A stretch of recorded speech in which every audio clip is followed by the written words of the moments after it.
the Lord, praise the Lord. तो बोलिए। परमेश्वर पिता का धन्यवाद हो एक बार फिर से कि अवसर हमको मिला है। और जैसे कि हम सब मसीह परिवार से है ना, हम सब जानते हैं। तो हमको कई सारी परिस्थितियों से हम गुजरते भी है और वचन हमको इस बात को बताता भी है कि हम इन परिस्थितियों से होकर गुजरने वाले हैं। तो हमको प्रत्येक बातों में धीरज धरना अवश्य है, क्योंकि हम मनुष्य हैं और बहुत जल्दी क्रोधित भी हो जाते हैं। तो हमको क्या करना है, जरूरी है कि ये सब जो बातें हमको सहना और धीरज धरना प्रत्येक, उसके लिए हमको पैनिक नहीं होना चाहिए। क्योंकि जैसा हम लोग वचन में पढ़ते हैं और है ना कि परमेश्वर का वचन हमको धीरज धरने के लिए सिखाता है, और हम इस बात को देखते हैं कि हम धीरज नहीं धर पाते हैं। परंतु आप जरा या मैं इस बात को हम सोचे कि हमारा जो परमेश्वर पिता है, हमारा जो प्रभु यीशु मसीह है, वो हमारे लिए कितना धीरज धरता है ना, और कितना हमको अवसर वो देता है। बार बार हमको अवसर देते रहता है, बार बार वो, अगर वो धीरज हमारे लिए नहीं धरता तो हमें अवसर ही नहीं मिलता, क्योंकि परमेश्वर जो है वो धीरजवंत है। तो हम लोग कुछ वचनों को भी देखेंगे और मेरे साथ निकाल लीजिए मत्ती रचित सुसमाचार उसका 10 और 22। मत्ती रचित सुसमाचार उसका 10 का 22।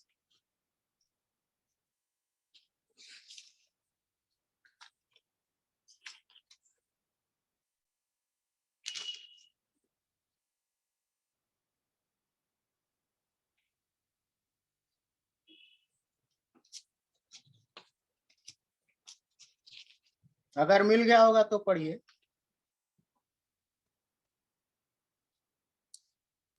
मुझे मिल गया। लिखा है, मेरे नाम के कारण सब लोग तुमसे बैर करेंगे, पर जो अंत तक धीरज धरे रहेगा उसी का उद्धार होगा। तो यहाँ पर हमको वचन क्या सिखाता है, हमको धीरज धरने के लिए सिखाता है। क्योंकि अगर हम देखते हैं वचन में, तो शैतान जो है वो हमारे धीरज को क्या करता है, हमको धीरज धरने नहीं देता है। वो क्या करता है, अवसर ढूंढते रहता है और हमको पैनिक कर देता है। तो यहाँ पर हमको वचन क्या बता रहा है कि मेरे नाम के कारण सब लोग तुमसे बैर रखेंगे, और लिखा है पर जो अंत तक धीरज धरे रहेगा उसे उद्धार मिलेगा, है ना, वही उद्धार प्राप्त करेगा। तो हमको अंत तक धीरज धरना अवश्य है। और कुछ बातों को हम देखेंगे, रोमियो की पत्री उसका 5वां अध्याय 1 से 6 वचन। रोमियो की पत्री उसका 5वां अध्याय 1 से 6।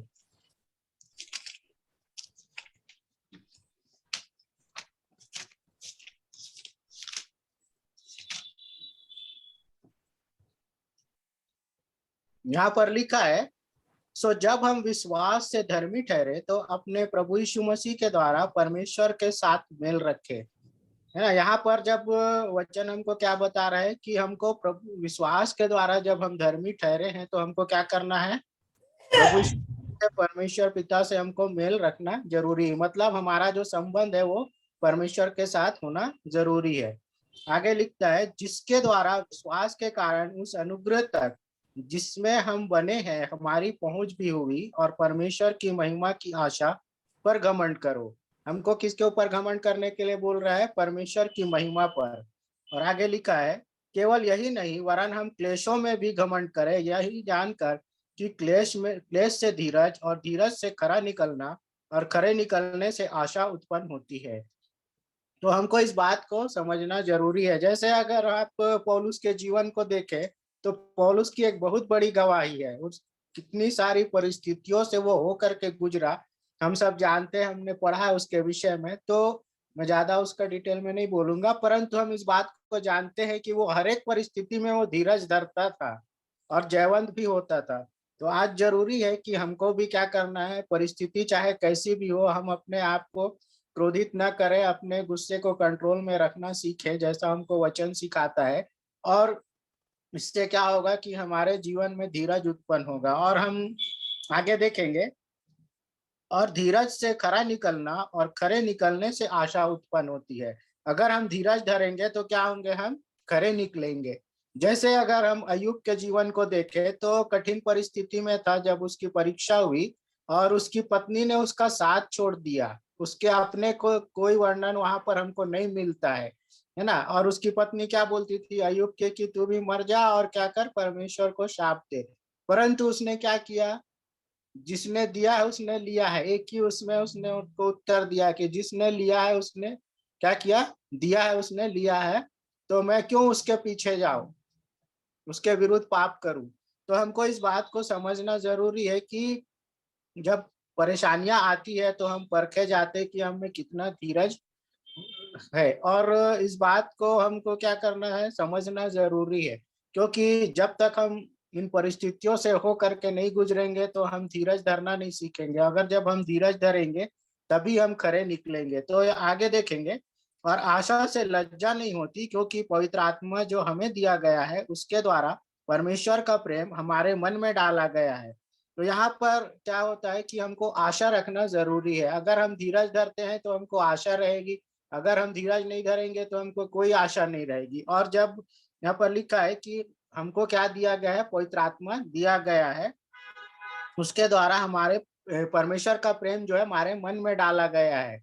मतलब हमको क्या करना है, प्रेम रखना जरूरी है, धीरज भी धरना जरूरी है और प्रेम रखना भी जरूरी है। और आगे यहाँ पर लिखा है क्योंकि जब हम निर्बल ही थे तो मसीह ठीक समय पर भक्तिहीनों के लिए मरा। जब हम निर्बल थे, हमारी कोई मतलब ऐसी हम कंडीशन में नहीं थे कि हम परमेश्वर के समीपता में जाए। हमारे जैसे आप अगर पुराने नियम में पढ़ते हैं तो जो लोग गलत काम करते थे उनको पनिशमेंट भी मिलता था, लेकिन आज मेरे और आपके जीवन में परमेश्वर ने एक बड़ी आशीष को दी कि हमको पनिशमेंट नहीं देता है ना। हमको बार बार क्या करता है, वो मौका देता है हमारे लिए, वो धीरज धरता है। जैसे हम उस पेड़ के उदाहरण को भी देख सकते हैं, है ना। जब किसान उसको काट डालने पर था तो उसको क्या कहा गया कि और एक वर्ष में उससे क्या करूंगा, सींचूंगा, देखभाल करूंगा, क्या जाने कि वो अगले वर्ष में फल लाए। तो ऐसे ही परमेश्वर पिता क्या करते हैं, हमको अवसर देते रहते हैं। हमको क्या करना जरूरी है, धीरज धरना जरूरी है। और कुछ वचनों को देखेंगे, दूसरा थिस्सलुनीके की पत्री उसका 3रा अध्याय और 5 वचन। दूसरा थिस्सलुनीकियों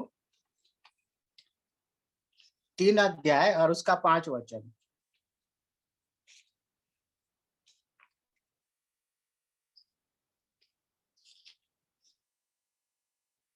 यहाँ पर लिखा है, परमेश्वर के प्रेम और मसीह के धीरज की और प्रभु तुम्हारे मन की अगुवाई करे। यहाँ पर क्या बोल रहा है, परमेश्वर के प्रेम और मसीह के धीरज की और प्रभु तुम्हारे मन की अगुवाई करे।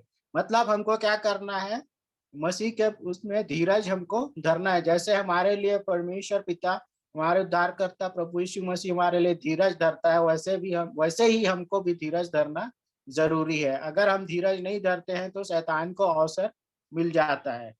और देखेंगे रोमियो की पत्री उसका 15 अध्याय उसका 4 से 6 वचन। रोमियो की पत्री 4 से 6।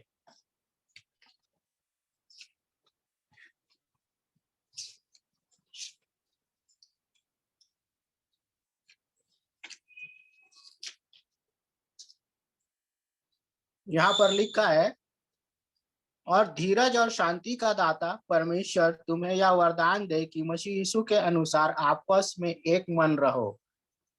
क्या बोल रहा है वचन यहाँ पर हमको, और धीरज और शांति का दाता परमेश्वर तुम्हें यह वरदान दे कि मसीह यीशु के अनुसार आपस में एक मन रहो। हमको क्या करना है, एक मन रहना है ना। धीरज धरने के लिए देता है परमेश्वर, क्या है, शांति का दाता है।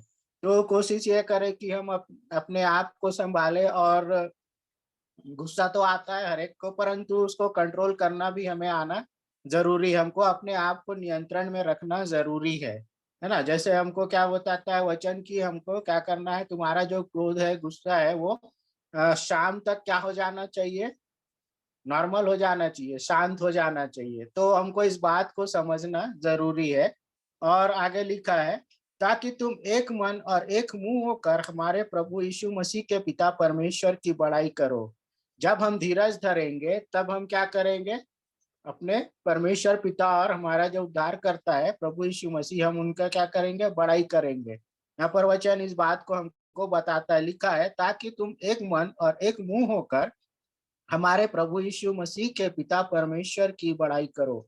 हमको क्या करना है? एक मन होकर के परमेश्वर की बड़ाई करना है धीरज के साथ में।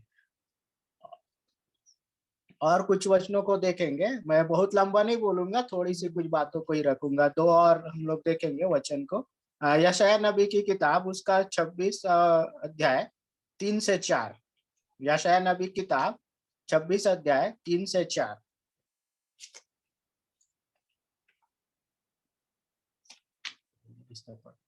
यशायाह 26:3-4। जिसका मन तुझ में धीरज धरे हुए है, उसकी तू पूर्ण शांति के साथ रक्षा करता है, क्योंकि वह तुझ पर भरोसा रखता है। यहोवा पर सदा भरोसा रख, क्योंकि प्रभु यहोवा सनातन चट्टान है। हाँ, यहाँ पर लिखा है जिसका मन तुझ में धीरज धरे हुए है, उसकी तू पूर्ण शांति के साथ रक्षा करता है, क्योंकि वह तुझ पर भरोसा रखता है। जब हम परमेश्वर पर भरोसा रखते हैं तो हमको धीरज धरना अवश्य है, और वो क्या करता है? हमको अपनी असीम शांति से बढ़ता है ना। यहाँ पर लिखा है पूर्ण शांति के साथ रक्षा करता है। मतलब कभी कभी क्या होती है परिस्थिति, हम क्रोध में आकर के गलत काम कर जाते हैं, उसका परिणाम हम सोचते नहीं है क्या होगा, परंतु हमको इस बात को समझना जरूरी है कि हम अपने आप को कंट्रोल में रखें और नियंत्रित रहें, और उससे क्या होगा कि हम धीरज के साथ में हम उस समस्याओं का सामना कर सकते हैं। और जब हम धीरज धरते हैं तो परमेश्वर पिता हमको पूर्ण शांति देगा। आगे देखेंगे इसी में 30 अध्याय यशायाह का ही 18 वचन, 30 का 18। यशायाह 30:18। तो भी यहोवा इसलिए विलंब करता है कि तुम पर अनुग्रह करे, और इसलिए ऊंचे उठेगा कि तुझ पर दया करे, क्योंकि यहोवा न्यायी परमेश्वर है। क्या ही धन्य है जो उस पर आशा लगाए रहते हैं। हाँ, यहाँ पर लिखा है तो भी यहोवा इसलिए विलंब करता है कि तुम पर अनुग्रह करे। यहाँ पर देखिए प्रियो, परमेश्वर पिता क्या करता है? हमको बार बार अवसर देता है, विलंब करता है। जैसे हम अगर पुराने नियम के उसमें गए तो मैं एक उदाहरण बताना चाहूंगा कि उसमें एक परिवार था, जो पूरा परिवार के परिवार यानी जितने लोग थे उस परिवार में, जब धरती फटी और उन्होंने गलत काम किया था, वो जीवित ही क्या हुए? अधलोक में उतर गए। तो आप जरा सोच करके देखिए, या मैं इस बात को सोचूं कि वो परिस्थिति आज मेरे और आपके जीवन में नहीं है। हमको परमेश्वर क्या करता है? अवसर देता है बार बार। वहां पर लिखा है तो भी यहोवा इसलिए विलंब करता है कि तुम पर अनुग्रह करे। जब हमको परमेश्वर का अनुग्रह चाहिए तो हमको धीरज धरना जरूरी है। जब वो हमारे लिए धीरज धरता है तो हमको भी अपनों के लिए और अपने प्रभु के में धीरज धरना जरूरी है ना। क्योंकि आगे यहाँ पर क्या लिखा है? क्योंकि यहोवा न्यायी परमेश्वर है, क्या ही धन्य है वे जो उस पर आशा लगाए रहते हैं। तो हमको क्या करना है? अपनी जो आशा है वो अपने प्रभु पर लगाना जरूरी है। एक लास्ट वचन पढ़ेंगे, सबोपदेशक उसका 7 का 8। सबोपदेशक की किताब उसका 7वां अध्याय 8 वचन।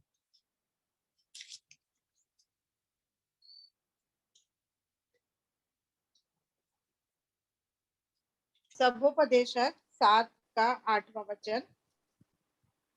किसी काम के आरंभ से उसका अंत उत्तम है, और धीरजवंत पुरुष अहंकारी से उत्तम है। यहाँ पर क्या बोल रहा है? ऐसा कोई मनुष्य नहीं जिसका वश प्राण पर चले कि वह उसे निकलते समय रोक ले। एक मिनट, 7 का 8 ना। हाँ, किसी काम के आरंभ से उसका अंत उत्तम है, और धीरजवंत पुरुष अहंकारी से उत्तम है। अगर अगर हम इस वचन को देखते हैं तो यहाँ पर हमको क्या कह रहा है? हम अहंकारी पुरुष से क्या है? उत्तम है। कब उत्तम है? जब हम धीरजवंत है। अगर हम धीरजवंत नहीं है तो हम उत्तम नहीं है। इसलिए जरूरी है कि आज ये अवसर प्रभु ने हम सबके जीवन में दिया है कि हमको क्या करना है? अपने गुस्से को कंट्रोल में रखना जरूरी है ना। क्योंकि वचन हमको यही सिखाता है कि तुम्हारा जो क्रोध है वो शाम तक क्या हो जाना चाहिए? शांत हो जाना चाहिए।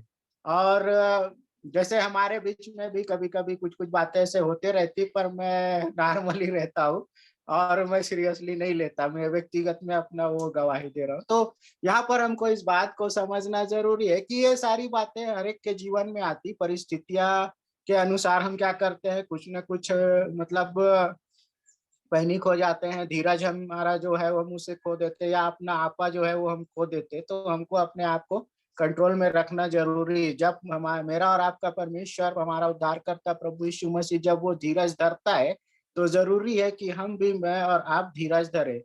सो मैं आज इन बातों को मैं रखने पाया, सो परमेश्वर पिता को मैं धन्यवाद देता हूँ। और